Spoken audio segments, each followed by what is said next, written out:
Fun fact: the Beverly Hillbillies and Gilligan's Island crossover occurred in the Gilligan's Island episode titled The Little Island. The characters from Gilligan's Island discover a small island that is actually the property of the Clampett family. While the main characters from the Beverly Hillbillies do not appear in this episode, the connection is made through the mention of the Clampett family, linking the two popular series. This crossover is a fun example of how television shows of that era often created interconnected storylines to engage viewers and expand their fictional universes. Come and listen to my story about a man named Jed. A poor mountaineer barely kept his family fed. And then one day he was shooting at some food, and up through the ground come a bubbling crude oil, that is, black gold, Texas tea. Well, the first thing you know, old Jed's a millionaire. The kinfolk said, Jed, move away from there. Said, California is the place you ought to be. So they loaded up the truck and they moved to Beverly Hills, that is, swimming pools, movie stars. The Beverly Hillbillies.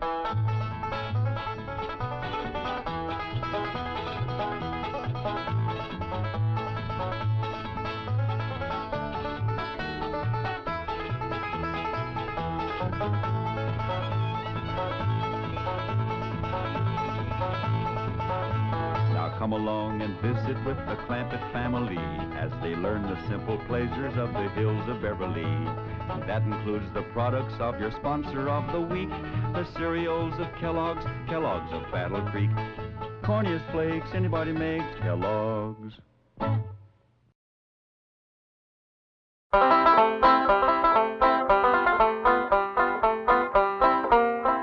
Jessie had a wife to mourn all her life. The cheering he was brave. 'Twas a dirty little coward that shot Mr. Howard, and they laid Jesse James in his grave. 'Twas a Saturday. Jethro and me's awfully worried about Granny. What's she doing? Nothing. Just sitting in the kitchen, rocking and staring at the walls. She won't talk to nobody nor say hi to her. Yeah, I noticed Granny kind of drooping this morning. I reckon she misses Pearl. But them two was always scrapping. I reckon that's what she misses. You know, Granny's a lot like that band of yours, Ellie. She loves to scrap. That's the truth. Used to pleasure her considerable to throw Aunt Pearl out of her kitchen. Yeah, Granny don't want no one cooking in there except her. Jethro, I think you just come up with an idea. I did? What was it? Ellie will go out there and act like she's going to fix up a mess of victuals. That'll get Granny's hackles up. You take care of her for me, Jethro. Now, Ellie Mae, I know it's against your nature, and I know how much you love your Granny. But for her own sake, I want you to try to be real spiteful. Try to get her riled up. Do it, Paul. Hey, Uncle Jed, can I go too? After all, it was my idea. Wasn't it? Yeah, Jethro. And take that bandy along with you. Ain't nothing riles Granny more than chickens in the kitchen.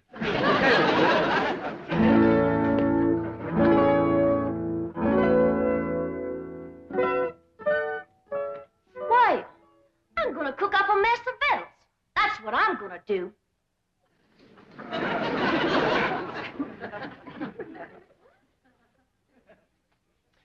I'm gonna get out every pot and pan in this here kitchen, and I'm gonna whomp up the doggonedest meal anybody ever tasted.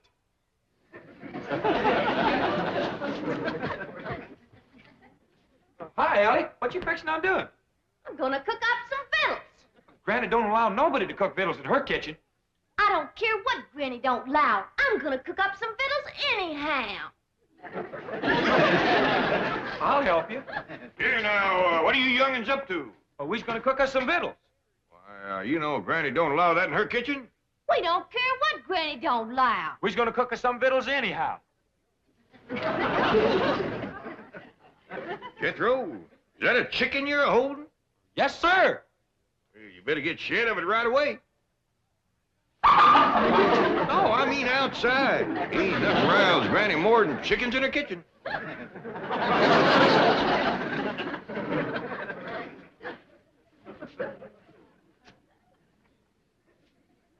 This is worse than I thought. Don't nothing rile her up. We gotta try harder. Ellie Mae, what you figuring on cooking? Grits. Grits? Why, your granny just cooked a mess of grits last night.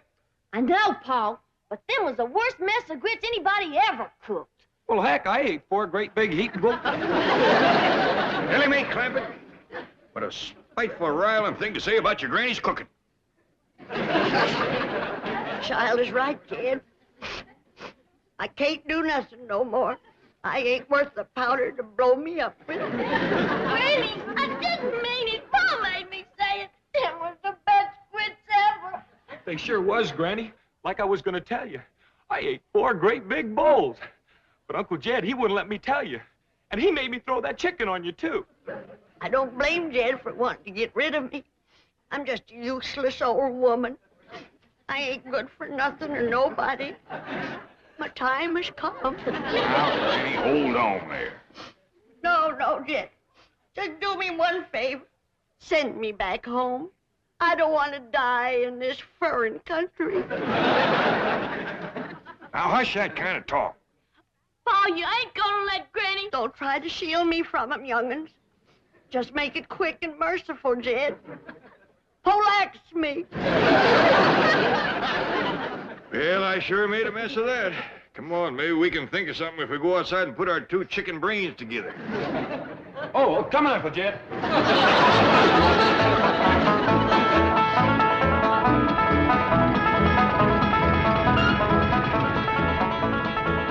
You wait here, I'll go and see Mr. Drysdale. I asked Miss Jane to come to supper, too.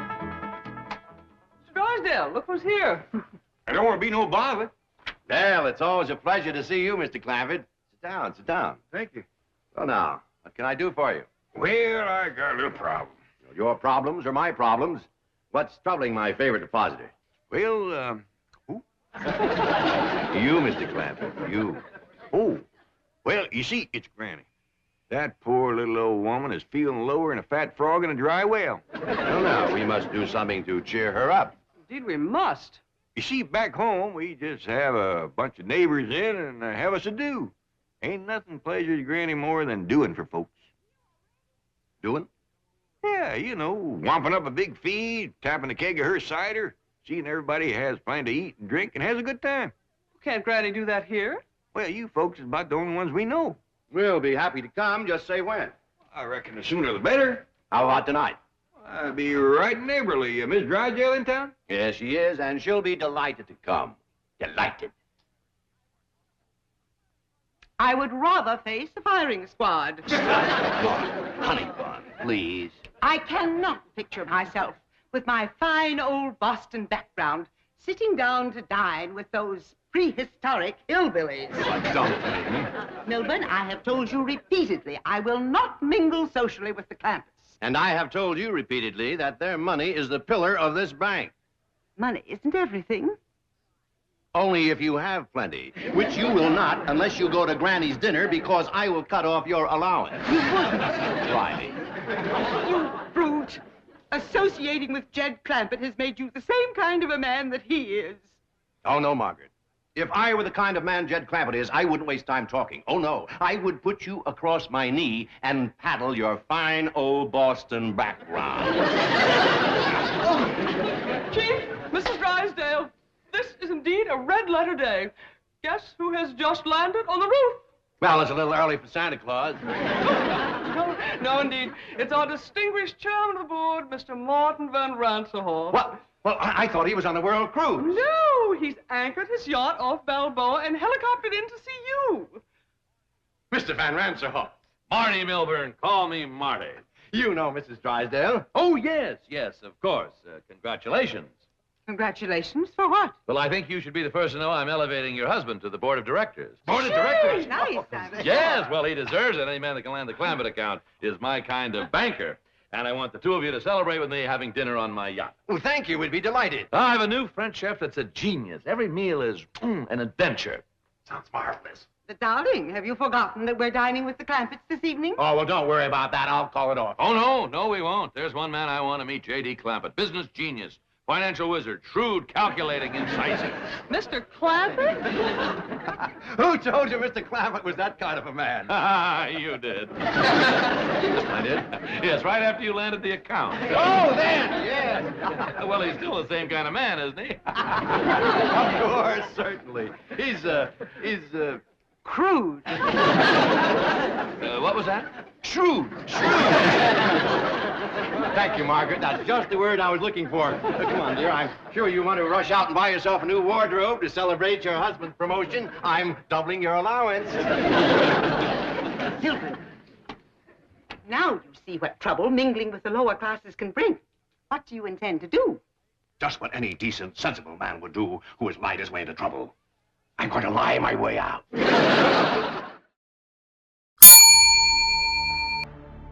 Question 1. Why is Granny sad? 1. She misses socializing with others. 2. She's sick. 3. She's sleepy.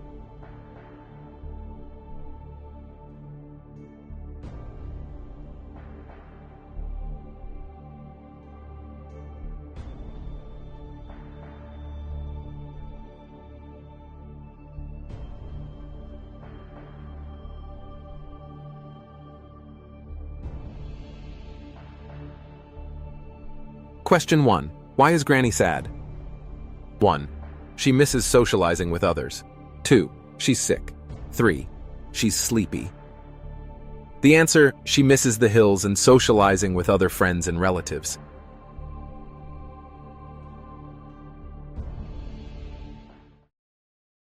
Oh, Mr. Van Ranshoff. Marty. Oh, yes, Marty. Well, the Clampetts won't be able to have dinner with us on your yacht. Well, why not? Well, it was foolish of me to forget this, but they're rather susceptible to seasickness, sort of a family characteristic. Well, that's ridiculous. They won't get seasick on my yacht. Compared to mine, the Vanderbilts have a rowboat. The whole dining saloon is as solid as this building. Just being near the ocean upsets them. Yeah, what a shame. I was going to fly the entire Lido Dupree show down from Las Vegas. Entire company, a little entertainment during dinner. What's a meal without some atmosphere, huh? Just one of those things. I'll tell you what you do. Jane, charter me a jet, see? We'll fly everywhere to Hawaii, have a little luau, where moons or mama. The hula, you do the hula? It'll be a ball. I'm sorry, they're also subject to air sickness. You just can't have an ordinary dinner for a sophisticated man of the world like J.D. Clampett. Sophisticated man of the world? That's what Milburn says. Bon vivant, international financier. Those were your exact words. They were? Oh, they were, yeah. I'll tell you what, I haven't done this in years. Jane, get charter a train, see, and I'll get the galley crew and the chef. We'll have an orchestra in the club car, dinner on the train, and dessert to San Francisco. Should be $1 million less. Last time I did this was between Paris and San Moritz. Had everybody dressed as Swiss yodelers. Oh! St. Bernard dogs running with kegs of brandy under the neck. Bow, wow, wow. I tell you, the Duke and Duchess, it really was embarrassing. What's the matter? They get train sick, too. Well, how do these people travel? In space capsules? Just don't stand there. Come up with an idea. I'm racking my brain, believe me.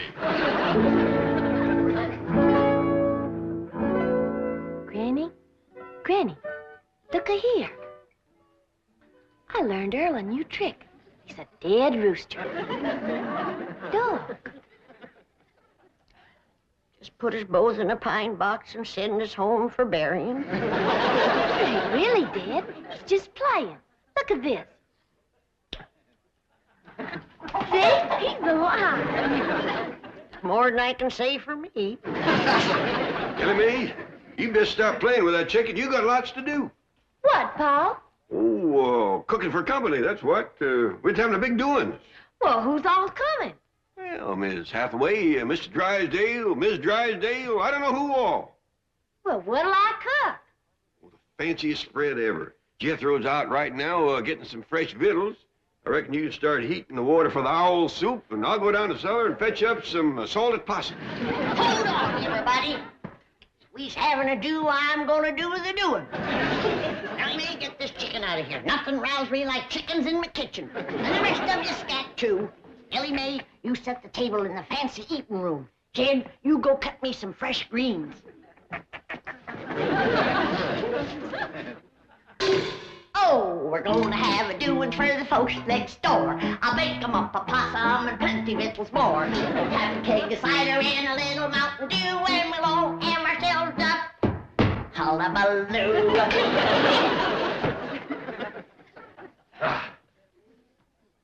Look, there's a place out here called the Coliseum, isn't there? Yes, it's a stadium. Oh, good, good. We'll hire it for the night. Tell you what, we'll have a Roman bacchanal, see? All the guests will wear togas. They'll have laurel wreaths in their hair. Marty. Yes? I don't think you can get the Coliseum on such short Well, I'll notice. tell you what, we'll get Grauman's Chinese. That's a theater. Rent the theater, you understand? Have all the guests dressed in kimonos, and we'll have dinner out in the forecourt. Oh, and by the way, Jane, get me some fresh cement. I'll bet you Jed Clampett never put his footprints in wet cement while eating fried shrimp. Well, tell you the truth. Oh, I know what you're going to say. That's the trouble with fellas like Clampett and me. We've been everywhere. We've done everything. There just are no new thrills. Yes, that's probably why the Clampetts are such a secluded family. They never go out. Say, by the way, you're going there for dinner tonight, aren't you? Well, yes, Jane, call them and ask if I could impose on their hospitality. I just got to meet the client. No, don't call. Well, why not? Well, they don't like to talk on the telephone. Now, I'll go up there in person and speak to them on your behalf. Oh, good boy, good boy. Look, just in case, I better get a date for tonight. Get me Liz Taylor on the telephone. I believe she's in Europe. Judge Gabor. Married? Bridget married. Susan Hayward married. Jane Mansfield married. Jane Hathaway. Single. Who is she? Yours truly. Yeah, Shirley MacLaine married. Mr. Van Ranserhoff, I think I should tell you that I already have an invitation to the Clampetts for dinner tonight. We are very good friends. Very close. Really? Yes, indeed. Oh, would you mind turning around?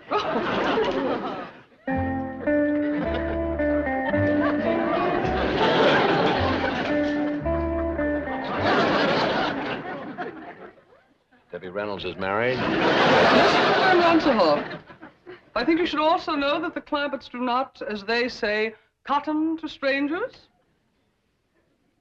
Miss Hathaway, let me say that you have a date for this evening.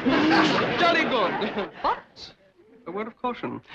The fact that I have appeared eager might lead you to believe that I am a girl with whom you could take liberties. Nothing could be further from the truth. I permit no familiarity on the first date. Bless you, my girl. I can't tell you how sorry I am, Mr. Clampett, but you see, Mr. Van Ranserhoff is my boss. Well, bring him along. Granny's got plenty of possum and grits and owl soup. Well, I'd love to bring him, but he has dinner planned on his yacht, and I have to do what he wants. I'm terribly sorry. Well, so am I. Poor Granny is going to be like a mule kick to her. Well, tell her we'll come tomorrow night or tomorrow morning for breakfast if she likes, but tonight I have to be with Mr. Van Ranserhoff. Well, I understand. Thank you, Mr. Clampett. Thank you very much.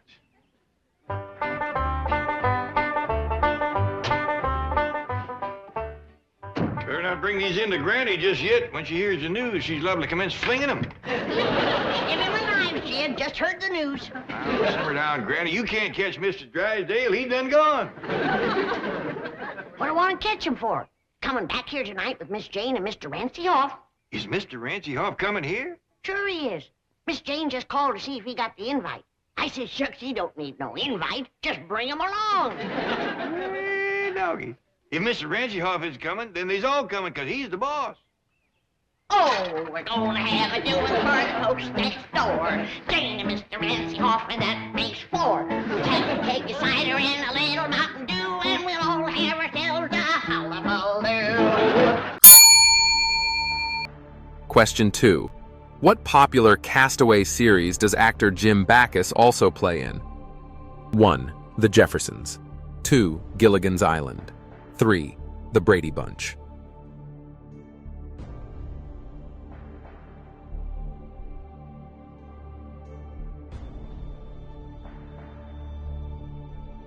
Question 2. What popular Castaway series does actor Jim Backus also play in? 1. The Jeffersons. 2. Gilligan's Island. 3. The Brady Bunch. The answer, he portrays Thurston Howell III the marooned millionaire in the Gilligan's Island TV show.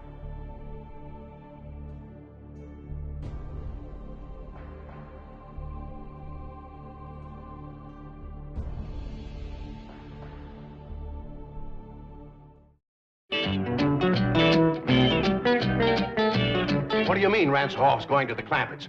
I'll be exposed. I'll be ruined. Chief, veritas vincit omnia. If that's the name of a poison, get me some. See, truth conquers all. Tell Mr. Van Ransohoff the truth. Admit that you deceived him. Do you know what happened to the last man who admitted that to Ransohoff? He is now working at the bank at Moose Jaw, Alaska. He goes to work in a dog sled.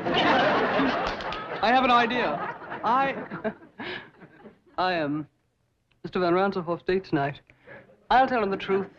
I'll pick a romantic moment and seal it with a kiss. Are you kidding?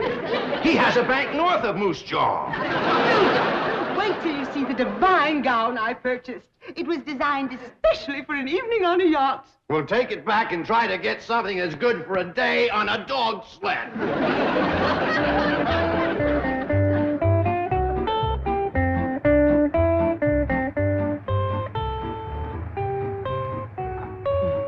Say, what a place, huh? A veritable palace. I hope this isn't one of those dull, stuffy, formal parties, you know. Last week I went to one at Buckingham Palace with the liveried servants and the protocol. Not a laugh all evening. Well, I doubt very much it will be formal. On the contrary, Don't tell me. I love surprises. Elsa Maxwell gave me a surprise party last month at the Waldorf Astoria. Converted the main ballroom into Sahara Desert. Sand dunes and camels, real camels. Everybody came as chic. She came as a belly dancer, and I was Lawrence of Arabia.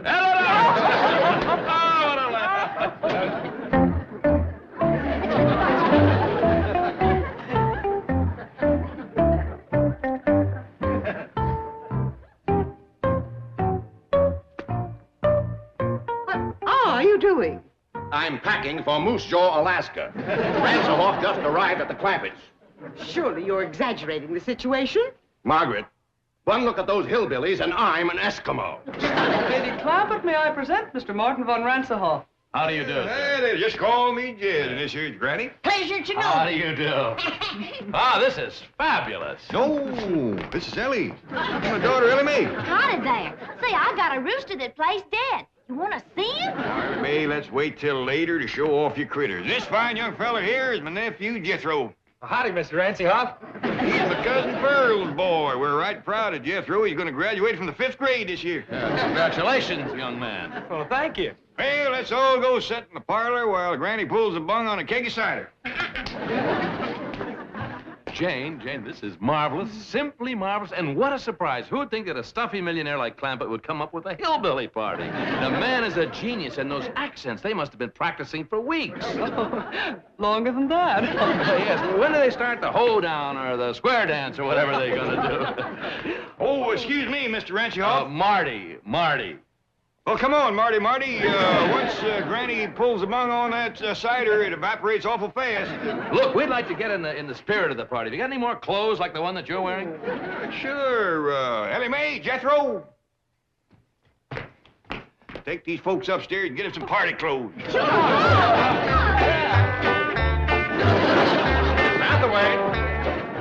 the way? Hey! Here I am. You look like something out of Tobacco Road. Well, you're not exactly Adolphe Menjou yourself. You know, I can't get over an important millionaire like Clampett going to all this trouble to surprise me with a hillbilly party. He's a wonderful man. He's the greatest. He's a millionaire's millionaire. I'll always be grateful to Drysdale for... By the way, why aren't the Drysdales here?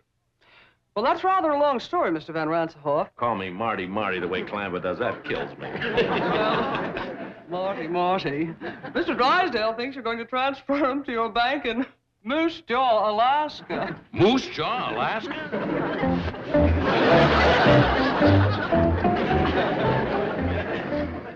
Milburn, what are you doing?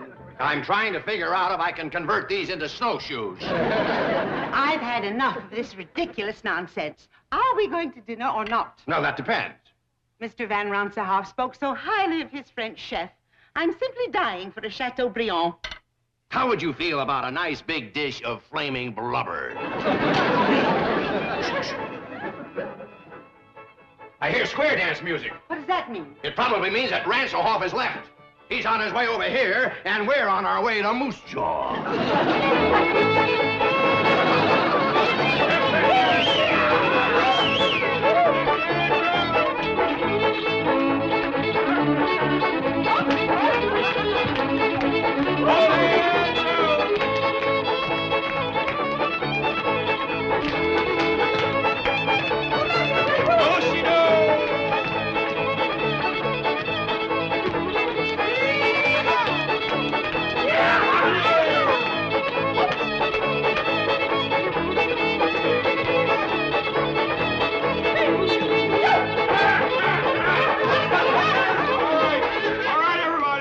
Says we can't wait no longer for the Drysdale. Her owl soup and chicken fried hawk is getting cold. This way to the fancy eating room. Owl soup and chicken fried hawk. What a sense of humor. Drysdale's missing the party of the year. A do-see-do.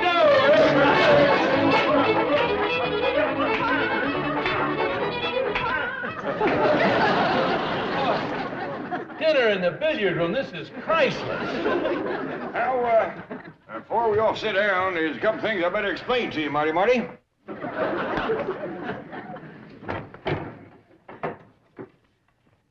these sticks with the notches in them is the pot passers. And these pointy ones here is the meat stabbers.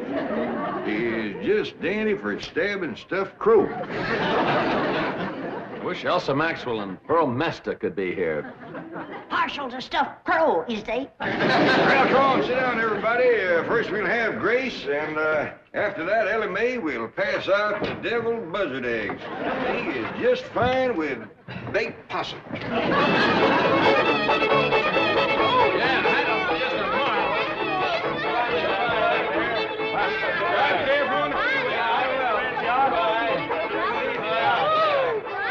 I tell you, fabulous.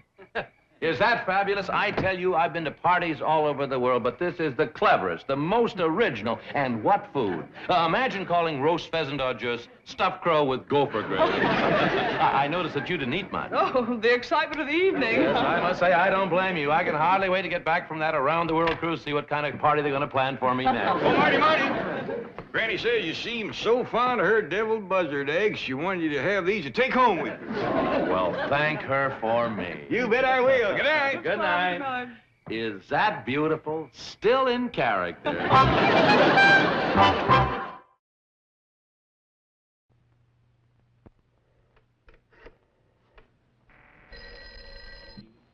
Yes, Chief.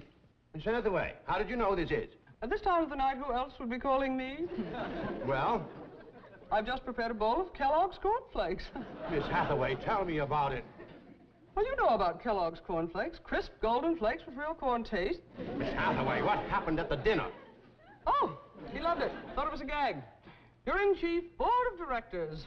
Keep talking, Miss Hathaway. Victory came at precisely 9:47 when Mr. Van Ransom declared that you were... Corniest flakes anybody makes, Kellogg's. The Beverly Hillbillies has been presented by Kellogg's Corn Flakes. Corniest flakes anybody makes, Kellogg's. From Kellogg's of Battle Creek.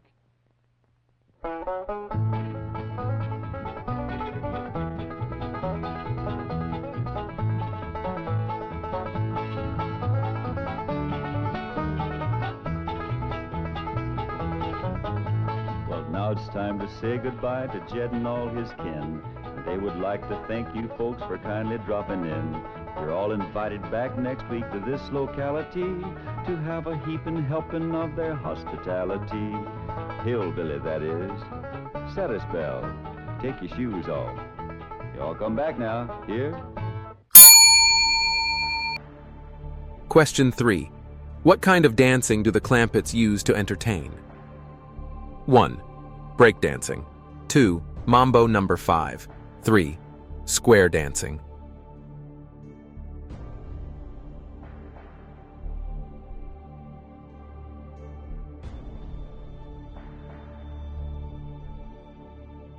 Question 3.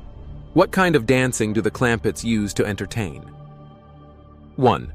Breakdancing. 2. Mambo number 5. 3. Square dancing.